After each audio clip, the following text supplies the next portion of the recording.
The garment bag was empty. I stood there in my closet, still in my pajamas, coffee going cold on the nightstand, just staring at the hook where it used to hang. 2 years. 2 years of saving, planning, crying over fabric swatches, flying to New York twice to meet with the designer, 4 fittings, $10,000, a dress that had my name literally embroidered on the inside hem in gold thread. Gone. And the closet still smelled like the garment bag, that faint cedar and silk smell, like a ghost that hadn't left yet. I didn't scream, I didn't cry. I just walked downstairs, very calmly, and said, "Mom, where is my dress?" And she looked up from her coffee, completely unbothered, and said 7 words that changed everything between us. "Your sister wanted to feel like a princess." That was it. No apology, no explanation, just that. I went back upstairs. I got dressed, I got in my car, and I drove to the high school. Because if my mother wasn't going to treat that dress like the property it was, the law would. My name is Madison Calloway, and what I'm about to tell you is not just about a dress. It's about a family that spent 32 years feeling like my feelings, my money, and my life were always available for someone else to use. The dress was just the day I finally stopped letting them. Before I get into this, if you are new here, welcome. Drop in the comments where you're watching from. I genuinely love seeing where you all are. And if this story sounds like something you need to hear all the way through, and trust me, it only gets more unbelievable, hit that subscribe button right now. It takes 2 seconds and it means everything. Okay, let's go back to the beginning, because to understand that morning in the closet, you have to understand my mother. You have to understand my sister, Brittany, and most importantly, you have to understand the kind of household that makes a woman think giving away a $10,000 wedding dress to a 17-year-old for prom night is a perfectly reasonable decision. Let me take you back. I grew up in Raleigh, North Carolina. Middle-class neighborhood, nice enough house, 2 parents who stayed together more out of stubbornness than love, and 1 younger sister who, from the day she was born, seemed to exist in a completely different family than I did. My mother's name is Diane, and Diane is the kind of woman who will tell you she loves all her children equally while making you watch her iron your sister's clothes before school and hand you a wrinkled shirt and say, "You're old enough to figure it out." I was 6 when Brittany was born. I remember being so excited. I had begged for a sibling. I had prayed for one, actually, on my knees next to my bed, the way my grandmother taught me. And when my dad brought me to the hospital and I saw this tiny pink baby wrapped in a white blanket with little yellow ducks on it, I thought, finally, someone to share everything with. What I didn't understand then, what took me years to put language to, was that the moment Brittany arrived, I stopped being a child in my mother's eyes. I became help. By age 8, I was packing Brittany's daycare bag. By 10, I was walking her home from school. By 12, I was making her after-school snacks, sitting with her while she did homework, and being scolded if she was unhappy. "Madison, what did you do to upset her?" That was the sentence of my childhood. Whenever Brittany cried, whenever she threw a tantrum, whenever things weren't going her way, the first question out of my mother's mouth was always directed at me. "What did you do, Madison?" And the really wild part, I internalized it. I genuinely believed for most of my childhood that I was somehow the problem, that I was too loud, too much, too sensitive. That if I could just shrink myself down a little more, take up a little less space, ask for a little less, then maybe things would feel balanced. They never did. I remember one Christmas, I was maybe 11. I had asked for this particular art kit. Nothing crazy, it was like $35 at the craft store. and I had shown my mom the exact one I wanted. I had circled it in the store's catalog. I had done everything short of buying it myself. Christmas morning, Brittany got a brand new bike, new roller skates, 3 new outfits, and a little vanity mirror with lights around it that she had seen in a magazine. I got a generic watercolor set, the kind with the little hard, dried-up discs, and a card that said, "We thought you could use this for school." I smiled. I said thank you. I went to my room and I cried into my pillow for about an hour. That was the Calloway way. Brittany gets the dream, Madison gets the functional. Now, I want to be clear about something because I know someone in the comments is going to say, well, maybe your parents just didn't have money for both. No, they had money. We weren't wealthy, but we were comfortable. My dad worked in logistics management, and my mother ran a small alterations and tailoring business out of our garage. There was money. It was just never evenly distributed in terms of attention, energy, or resources. My dad, Gerald, was a good man in a lot of ways. He worked hard, he showed up, he coached my soccer team for 2 years, even though he knew nothing about soccer. But when it came to standing up to Diane about how she treated me versus Brittany, he was essentially invisible. He would give me these little looks sometimes, like he knew something was off, but he would never say it out loud. He was a conflict avoider, married to a conflict creator, and in that house, the conflict creator always won. So I grew up learning to want less, expect less, and celebrate anything I did receive like it was a miracle. Because in my house, for me, it kind of was. By the time I got to high school, I had developed something I didn't have a name for back then, but I can now recognize clearly: hyper-independence. I did everything myself. I researched my own college options, filled out my own FAFSA, applied for scholarships my parents didn't even know existed. When I got accepted to NC State on a partial scholarship, my mother's first response was, and I quote, "Make sure Brittany sees that you can do it too. I want her to be inspired." Not, "Congratulations, Madison." Make sure Brittany is inspired by you. Even my accomplishment was filtered through how it could serve my sister. I went to NC State, I studied business administration, I worked 2 part-time jobs the entire 4 years. I graduated with honors. I built my life from scratch, brick by brick with my own 2 hands.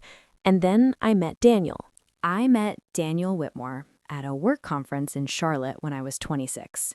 He was presenting on supply chain optimization, which I know sounds incredibly boring, but the man was magnetic. He was funny in this dry, understated way.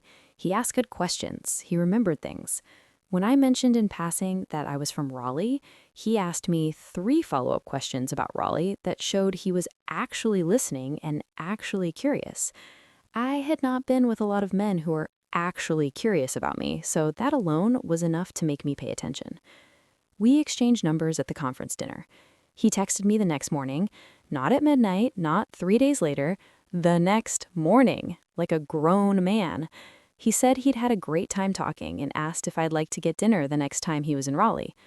I said yes. That dinner turned into a second dinner. The second dinner turned into a weekend trip to Asheville. The weekend trip turned into the conversation. You know the one, the "where is this going? What are we doing? I'm not trying to waste either of our time" conversation. That one. He didn't flinch. He said, "I want to be with you. I want the whole thing. I'm not confused about that." Reader, I almost fainted. I met Daniel Whitmore's mother a few weeks later. She was lovely, and me meeting her was a significant part of our relationship, because Daniel, born Daniel Whitmore, had taken her maiden name at age 16 after his father, Bill K. Smith Jr., had left his family for a 24-year-old waitress.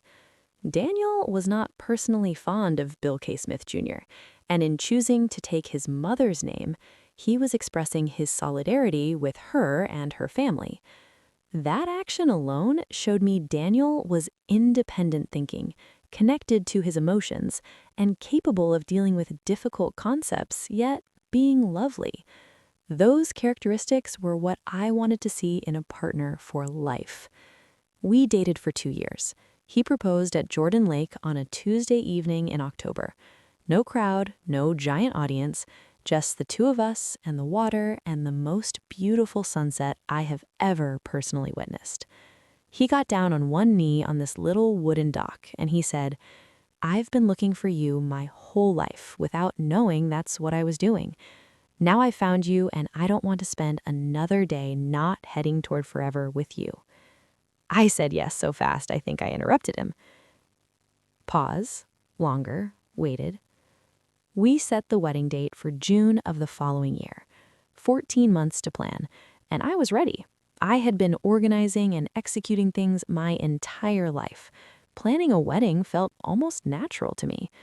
But the dress was different. Because I had been dreaming about my wedding dress since I was a little girl. Not obsessively, I wasn't one of those kids with a binder, but I had a very clear feeling about what I wanted. Something custom, something that was built for my body, my vision, nobody else's interpretation of what a bride should look like. I wanted to be involved in every single decision, from the fabric to the hem to the buttons. My mother, Diane, being a seamstress and tailor, you might think that she would have been the natural person to make my dress, and she offered, several times. I said no. Not because I didn't respect her skill, she was talented, genuinely, but I knew if she made my dress, it would belong to her in some way. She would have opinions, she would override my choices, she would insert herself into every fitting until what I was wearing on my wedding day reflected Diane's taste, with my name on the invitation. I had watched her do that my entire childhood. This was one thing I was not willing to compromise on. So I found Alina Vasquez, a custom bridal designer based out of New York City, through a bridal forum I was part of online. Her work was extraordinary, structured but romantic. She used this particular French lace that I had never seen replicated anywhere else. And she listened. Every appointment, she listened first and suggested second. She never tried to talk me out of something. She never made me feel like my vision was wrong. We worked together for 8 months. The dress had a fitted corseted bodice with hand-sewn lace applique, long cathedral train, delicate off-shoulder sleeves that hit just below the collarbone. There were 847 individual pearl buttons down the back. I know the exact number because Elena told me and I never forgot it. The inside hem near the left ankle had the words Madison and Daniel, June 14th, embroidered in gold thread. It cost $9,800. I paid for it entirely myself. Not my parents, not Daniel's family, me. With money I had saved over 2 years in a specific account I called, in my phone, the dress fund. When it arrived, shipped in a specialized garment bag packed with tissue paper and those little cedar sachets, I tried it on alone in my bedroom, and I stood in front of my mirror and I cried. Not sad crying, the other kind. The "I did it, I built this is mine" kind. I hung it on the dedicated hook I had installed in my closet, the reinforced one, and I kept the garment bag zipped closed to protect the fabric. I had 6 weeks until the wedding. 6 weeks. Here's where I need to tell you about Brittany's prom. My sister Brittany was 17 at the time of all this, a junior in high school at Cedar Ridge High in Raleigh. Brittany, by all accounts, was doing well. She was popular, involved in student council, had a boyfriend named Chase who was a senior and, from what I understood, a perfectly nice kid. She was nominated for prom court, which was a big deal to her, and by extension, a catastrophic emotional event for my mother. I want to be very careful here because some of you might be thinking, wait, you're the villain here? Why are you being so cold about your sister's prom? I wasn't cold. I was happy for Brittany, genuinely. Prom is exciting. Being nominated for prom queen is exciting. I told her so when my mom called me to share the news. What I also noticed, because I had 30+ years of pattern recognition when it came to this family, was that the energy around Brittany's prom was immediately elevated to a level that felt expensive. My mother called in early April to talk about prom planning. She walked me through the limo, The dinner reservation at a nice restaurant downtown, the professional hair and makeup appointment, the spray tan, the jewelry they were renting from a boutique. It was clearly going to be a significant financial event. And then she said, almost casually, almost like it was an aside, "We're still figuring out the dress situation. The ones she's tried on just haven't felt right. Nothing feels special enough." I remember pausing on the phone. Something moved through me. I don't know what to call it. Not a premonition exactly, more like a faint alarm. I said, "I'm sure you'll find something, Mom. There are some really beautiful prom dresses out there." She said, "Mm-hmm." That was the end of that particular conversation. The next time the dress came up was 3 weeks later. My mother called again, same casual tone, and mentioned that Brittany had tried on 40 dresses. 40! And nothing was right. Nothing made her feel like a princess, which was apparently the exact standard. I said, "What about something custom? There are designers who work with prom dresses too." My mother got quiet for a second and then said, "That would be ideal, but the timeline is tight now and the budget." She trailed off. I said, "What's the budget?" She said, "Well, your father thinks we've already spent enough." I said, "How much have you already spent?" She said, "That's not the point, Madison." Classic Diane pivot. When the numbers don't support the narrative, redirect to feelings. I left it alone.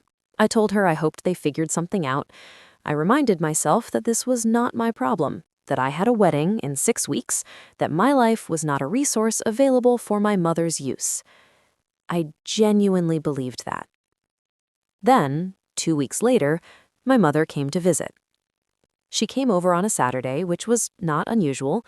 She came over semi-regularly, usually to see the apartment, comment on my decorating choices, and eat my food. Daniel was out with his brother that day, so it was just me and Diane. She asked to see the apartment, which of course included the bedroom. I showed her the dress. I unzipped the garment bag just slightly, just the top, just enough for her to see the lace. And I remember the look on her face. It was not the look of a mother admiring her daughter's wedding dress. It was the look of a woman doing math. I zipped the bag back up quickly. Something in my chest tightened. And I thought, no, she would not. She is my mother. She would not. But I also knew Diane. So that night, after she left, I sat with Daniel and I said, "I need to tell you something weird that happened today." He listened. He did that thing he does where he gets very still and focused when something matters. And then he said, "Do you want me to take the dress to your parents' house for safekeeping?" I almost said yes. I should have said yes. I said, "No, I'm overthinking it. She's my mother. She wouldn't." She would. Brittany's prom was on a Friday night in early May, 3 weeks before my wedding. I found out about the dress on a Friday morning. I woke up that day feeling good, actually. I had a meeting with our wedding coordinator, a woman named Patricia O'Coffer, scheduled for 10 o'clock. Daniel had left early for work. I had my coffee on the nightstand. I was going to take a shower and get organized. For some reason, I couldn't tell you exactly why, before I got in the shower, I went to the closet. Maybe I just wanted to see it. I did that sometimes. Just opened the bag for 30 seconds, looked at the lace, felt grateful, zipped it back up, like checking on something precious. I opened the garment bag. The hook inside was empty. The tissue paper was on the floor of the closet, partially crumpled like it had been pushed aside in a hurry. The cedar sachets were scattered, and my dress, my $9,800, 8-month, 847 pearl button, gold embroidered mine dress was gone. I stood there for probably 30 seconds, not processing it. Then I thought, Daniel moved it. Daniel moved it and didn't tell me. I called Daniel. He picked up on the second ring. I said, "Did you move my dress?" He said, "What? No, why?" I said, "It's not here." He said, "Madison." I said, "I have to call you back." I hung up. I went downstairs. I looked in every closet, behind every door, in the guest room, the laundry room. I was moving very fast by this point. That particular kind of fast that isn't panic yet, but is right at the edge of it. Then I called my mother. She answered on the third ring, and her voice had that quality, I know that quality so well, where she's already decided what the conversation is going to be before it starts. Slightly elevated, slightly defensive. I said, "Mom, is my wedding dress at your house?" Silence. Not the confused kind, the caught kind. Then she said, and I need you to really hear this. She said, "Madison, your sister needed to feel like a princess. You already had your moment when you tried it on. The wedding isn't for 3 more weeks. It could be cleaned and back before—" I said, "Mom." She stopped. I said, "That is a $10,000 custom wedding dress. It is my property. It was in my home. Where is it?" She said, "Brittany has it. It fits her perfectly, Madison. You should see how beautiful she looks." I said, "I'm going to give you one chance, Mom. One. Bring that dress back to my apartment in the next 30 minutes, or I'm calling the police." She laughed. She actually laughed. She said, "Madison, don't be dramatic. It's one night. I'll have it professionally cleaned, I promise." Diane Calloway's word. Diane Calloway's word. The woman who for 32 years had promised things and delivered excuses. The woman who promised me an equal childhood and delivered a hierarchy. Who promised she'd come to my college graduation and sent a card that arrived 4 days late. Who promised she was proud of me and told everyone at church it was mostly luck. Diane Calloway's word. I hung up. I sat on my kitchen floor for exactly 4 minutes. Then I got up, I got dressed, I got my keys, and I drove to the Raleigh Police Department. I know what some of you are thinking. "Madison, it's your mom. It's your sister's prom. Couldn't you just get it back after?" No. And here's why. First, practically, the prom was that night. If Brittany wore that dress, that cathedral train which was not built for dancing, not built for a high school gymnasium, not built for a 17-year-old who was going to be doing the Cupid shuffle in it, there was a real possibility it would be damaged beyond repair. Lace tears, beading poles. The structure of a custom corset bodice is not built for a single night of prom activity by someone 2 sizes smaller who hadn't been fitted for it. Second, legally, I owned that dress. I had receipts. I had the designer's documentation. I had the original invoice with my name on it. I had photos of it hanging in my closet. My mother had entered my home.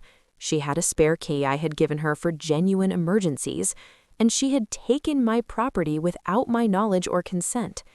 That's theft. I know families don't always want to use that word with each other, but the law doesn't make exceptions for Christmas cards and shared DNA. Third, and this is the most important one, the one that I need you to really understand. If I let this go, I would be teaching every person in that family exactly how much my belongings, my decisions, my life was worth. Nothing. I would be saying, "You can take anything from me, and I will be upset, and then I will let it go, and then we will all pretend it didn't happen, and then you will do it again." I had done that my entire life, with smaller things, the Christmas gifts, the college accomplishments, the constant prioritization of Brittany's feelings over mine. I had let it go, let it go, let it go. Not this time. I walked into the Raleigh PD. I spoke to an officer at the front, Officer Daniels, and I explained the situation clearly and calmly. I had my documentation on my phone, the receipt from Elena Vasquez's studio, the email chain, photos. I had the timestamp of my own call to my mother, where she confirmed Brittany had the dress. Officer Daniels listened, asked a few clarifying questions, and confirmed that what I was describing, property taken from my home without consent, did constitute theft, regardless of the familial relationship. He asked if I wanted to file a formal report. I said yes. He asked if I wanted officers to respond to the location where the property was. I thought about it for about 4 seconds. I knew where Brittany was going to be that night. The prom was at Cedar Ridge High School. The grand entrance, where the prom court was announced, was at 8 o'clock. I had heard my mother talk about nothing else for 6 weeks. I said, I know exactly where the property is going to be tonight. Officer Daniels looked at me for a moment. Then he said, if you'd like to report the location of the stolen property at a specific time and place, we can arrange for officers to respond. I said, I would like that very much. Pause. Quiet. Resolute. I went home. I called Daniel. I told him everything. He was quiet for a very long time. Then he said, Are you sure? I said, yes. He said, then I'm with you. I called Patricia, my wedding coordinator, and I asked her to meet me for our appointment anyway. She showed up at 10 and I told her what happened. She looked at me for a long moment and she said, Madison, I have a client who had a dress disaster 2 weeks out. We have 3 contacts we can call today. We are going to fix this. I could have cried. I didn't. I filed it away. I had somewhere to be at 8 o'clock. I arrived at Cedar Ridge High School at 7:45. I parked down the block. I was wearing dark jeans, a blazer, and flats. I had my hair pulled back. I looked like someone who had not been crying all day, which was a lie, but a well-executed one. 2 officers met me in the parking lot. Not Officer Daniels, he was off by then, but 2 officers he had briefed. Their names were Officer Bryant and Officer Reyes. Both professional, both completely matter-of-fact about the whole thing in a way I deeply appreciated. We waited. I could hear music from inside. I could see parents with cameras near the entrance. The whole thing had that prom night energy. Excitement, hairspray, rental tuxedos, someone's mom crying already. At 5 minutes to 8, I called my mother's cell. She didn't answer. I texted, I'm outside. I don't know if she saw it before the principal started or after, but I'm getting ahead of myself. At 8 o'clock exactly, the gymnasium doors opened and the prom court processional began. Parents were crowded around. Someone had a ring light on a stand. The principal, I never got his name, middle-aged man, striped tie, had a microphone. He started announcing names. Third couple from the end, I heard it. And now, escorted by Chase Henderson, Brittany Calloway. The crowd applauded. Chase came through first in a navy tuxedo, and then my sister walked through the door. In my dress. It fit her. She was smaller than me through the waist, so they had clearly done something to make it stay up. I could see the structure was wrong. The bodice was pinned, I think. The train had been bustled with what looked like safety pins. She was wearing it with chandelier earrings and her hair up. She looked beautiful. I want to say that. Even in that moment, even with everything, she looked beautiful. She was 17 and glowing, and this was her prom, and she had no idea what was about to happen. Because here's something important. I did not believe then, and I do not believe now, that this was Brittany's plan. Brittany didn't break into my apartment. Brittany didn't scheme this. Brittany was 17, she wanted a beautiful dress, and her mother told her she could have mine. This was Diane's decision, Diane's choice, Diane's consequence. But my dress was on Brittany's body, and I needed it back. I nodded to Officer Bryant. We walked through the doors together, me, Officer Bryant, and Officer Reyes, just as the principal was finishing Brittany's introduction. The room noticed us, and I walked directly toward the prom court stage area, and I said, loudly and clearly enough to be heard, "That dress is stolen property, and I need it returned." The room went silent. The kind of silent where you can hear the DJ stop the track. Brittany looked at me. Her mouth opened. Chase stepped back. And then I heard my mother's voice from somewhere in the crowd of parents. "Madison, you stop this right now." She was pushing through people to get to me. Her face, I will never forget her face in that moment. It was fury. Pure, white-hot fury. The kind she used to level at me when I was 8 and had done something to upset Brittany. But I wasn't 8. Officer Bryant stepped between us and said, "Ma'am, I need you to stop." My mother said, and I cannot believe she said this in front of 2 police officers, she said, "This is a family matter, and she is ruining my daughter's prom." Officer Reyes said calmly, "Ma'am, a theft report has been filed. We need to see the item in question." My mother looked at Brittany, then at me, then at the officers. And in that moment, I watched the reality of what she had set in motion land on her face. The next several minutes were chaotic doesn't quite cover it. My mother was not arrested on the spot. I want to be clear about that. The thumbnail is dramatic, and the reality was slightly less cinematic, but not by much. What happened was Officer Bryant spoke to Brittany, who, to her credit, was cooperative. She was crying, but cooperative. Chase took her backstage, a school counselor came, the dress was retrieved. My mother was detained for questioning. She was extremely hostile during that process, and based on what I was told later, her behavior in those 20 minutes contributed significantly to what happened next. Because here's the thing about Diane Calloway. She did not go quietly. My mother was charged with theft by unlawful taking. She was not taken away in handcuffs at the prom itself, though the way she was behaving, she came close. She was formally charged 2 days later after additional documentation was submitted. She did not spend time in jail, she bonded out quickly, but she had a court date, a record of the charge, and a conversation with a defense attorney that I am told cost her considerably more than a prom dress rental would have. The charges were eventually reduced and settled as part of a civil agreement in which my mother paid full restitution for the cost of the dress, because between the prom evening handling and some minor damage to the train from those safety pins, Elena Vasquez assessed that the dress required approximately $3,000 in restoration work to be wedding ready.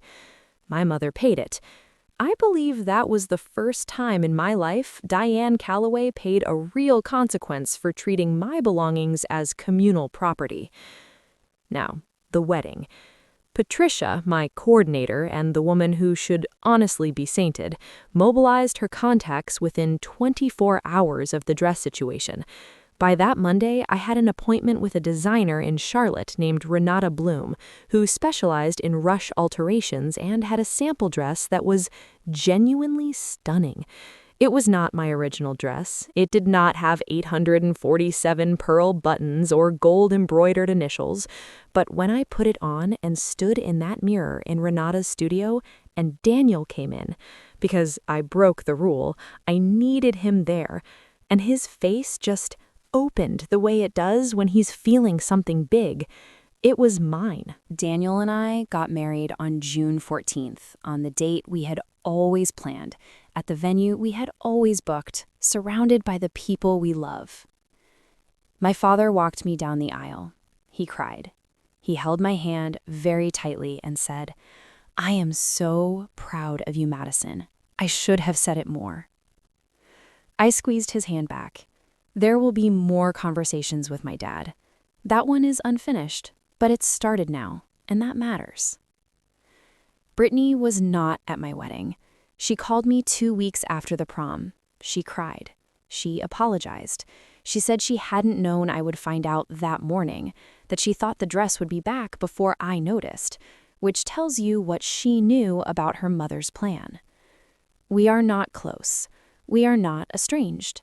We are two women figuring out what a relationship looks like when the person who was supposed to model one for us never really did. My mother did not come to the wedding. I did not invite her. She sent a card. I didn't open it for 2 months. When I did, it said, "I hope you had a beautiful day. I love you, even when you don't act like you know it." I sat with that card for a long time. And here's what I finally understood. My mother loves me in the only way she knows how. But love without respect, love that takes without asking, that minimizes, that always redirects towards someone else, that kind of love causes harm, regardless of its intentions. Accepting that doesn't require me to stay close to the source of it. I am not at war with my mother, but I have stopped leaving doors unlocked for people who treat my home like a warehouse. My name is Madison Calloway Whitmore now. I have a husband who sees me, respects me, and has never once made me feel like my needs are an inconvenience. I have a life I built. I have a marriage that started on my terms. I have a wedding dress. Not the original, but one I wore on the best day of my life. And I have the clearest sense of myself I have ever had. Because when you finally stop absorbing other people's choices as your responsibility, when you finally apply the same rules to your own family that you would apply to anyone else, something shifts. You stop shrinking, and you start being exactly as big as you always were.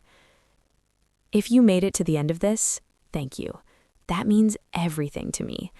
Drop where you're watching from in the comments. Seriously, I read every single one.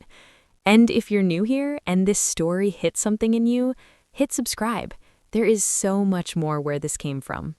I'll see you in the next one.